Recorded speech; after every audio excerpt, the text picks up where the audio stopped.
7 కోట్ల మంది వానరులు మహావీరులు ఎటువంటి వారు రామలక్ష్మణులతో కలిపి వెళ్ళారు.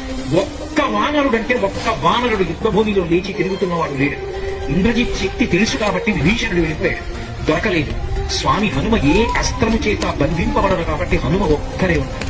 అందరిలో పెద్దవాడు, బ్రహ్మ యొక్క అంశలో వచ్చినవాడు జాంబవంతుడు నేల మీద పడిపోతున్నాడు.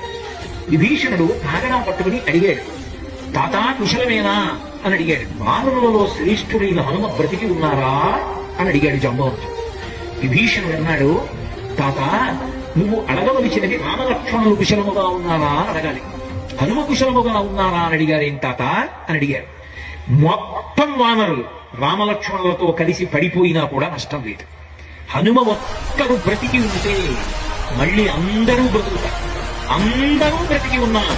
హనుమ ఒక్కరు పడిపోతే బ్రతికి ఉన్న వీళ్ళందరూ పడిపోతారు.